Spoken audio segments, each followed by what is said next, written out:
மீனை போட்டு பெரிய மீனை பிடிக்கணும். இங்க ஒருத்தர் ஐஸ்கிரீம் ஜூஸ் கடை வச்சு மாசம் பல லட்சம் ரூபாய் சம்பாதிக்கிறாரு.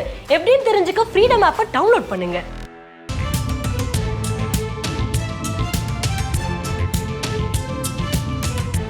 பெஞ்சல் புயல் பாதிப்பு குறித்து மத்திய குழு ஆய்வு மேற்கொண்டு வருகிறார்கள். இது பற்றின மேலும் விவரங்களை செய்தியாளர் கோபிநாத் வழங்கிட கேட்கலாம்.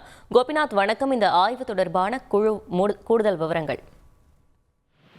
விழுப்புரம் மாவட்டத்துல பெஞ்சல் புயலால் மாவட்டத்துல இதுவரை இல்லாத அளவிற்கு வரலாறு காணாத கனமழை பெய்துள்ளது. இதுல ஆயிரக்கணக்கான குடியிருப்புகள்ல மழை நீர் சூழ்ந்து பொதுமக்கள் கடுமையான பாதிப்பு காரணங்க. இந்த வெள்ள நீர் சூழ்ந்தத குடியிருப்பு பகுதியிலிருந்து வெளியேற்றும் பணி மாவட்ட நிர்வாகம் சார்பில் தொடர்ந்து நடந்துட்டு இருக்கு.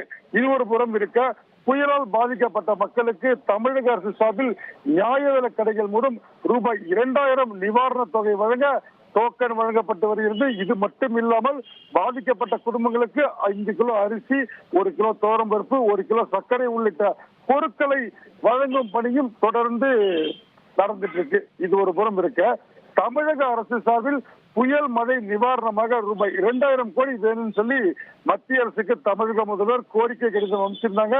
இதனை ஏற்றுக்கொண்டு மத்திய அரசு முதல் கட்டமாக 954 கோடி ரூபாய் வெள்ள நிவாரண நிதியாக ஒதுக்கீடு செய்ததாக முதல் கட்டமாக தகவல் தெரிவிச்சிருக்காங்க. இந்நிலையில மழை பாதிப்புகள் மாவட்டங்களில் ஏற்பட்டிருக்க மழை பாதிப்புகள் குறித்து ஆய்வு மேற்கொள்ள மத்திய உள்துறை இணை இயக்குனர் ராஜேஷ் குப்தா தலைமையில 7 பேர் கொண்ட குழுவினர் இன்று காலை சென்னையிலிருந்து விழுப்புரம் வந்தாங்க. முதல் கட்டமா பாத்தீங்கன்னா விழுப்புரம் மாவட்டத்துல கோடிக்கணக்கான ரூபாய் மதிப்புள்ள நெல் மூட்டைகள் வெள்ள நீர்ல மிதந்து போய் பாத்தீங்கன்னா வெள்ள நீர் முழுவதுமாக விக்கிரவாண்டி ஒழுங்குமுறை விற்பனை கூட்டத்துல நிரம்பிடுச்சுங்க. இந்த நிரம்பின நெல் மூட்டைகள் மட்டும் கோடிக்கணக்கில் நஷ்டம் ஏற்பட்டதாக விவசாயிகள் மற்றும் அரசுகள் தகவல் தெரிவித்தாங்க. இந்த இடத்த மத்திய வந்த குழுவினர் ஆய்வு மேற்கொண்டாங்க. அங்க இருக்கக்கூடிய அனைத்து நிலைகளையும் குறித்து எடுத்துக்கிட்டாங்க. சேத மதிப்புகளையும் கணக்கு எடுத்துக்கிட்டாங்க. இது கட்டமா பாத்தீங்கன்னா சென்னை திருச்சி தேசிய நீண்டல் இருக்கக்கூடிய பம்பை ஆறு, இது ஐயங்கோயில் பட்டு பகுதியில் இருக்கு.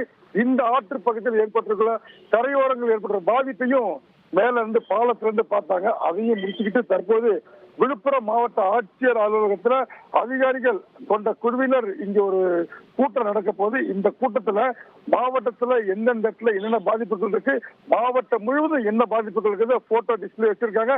இது மட்டும் இல்லாமல் அதிகாரிகள் சொல்லக்கூடிய சப்மிட் பண்ணக்கூடிய அத்தனை அறிக்கைகளும் இப்ப அவங்ககிட்ட கொடுக்க போறாங்க. இந்த கூட்டம் முடிந்து மேலும் பல இடங்களை மத்திய குழுவினர் ஆய்வு செல்வதற்காக இருக்க போறாங்க. இது வரைக்கும் இந்த நேரம் வரைக்கும் மத்திய குழுவின் நடவடிக்கை ஆய்வு இந்த நிலையில் இருக்கு. தகவல்களுக்கு நன்றி கோபிநாத்.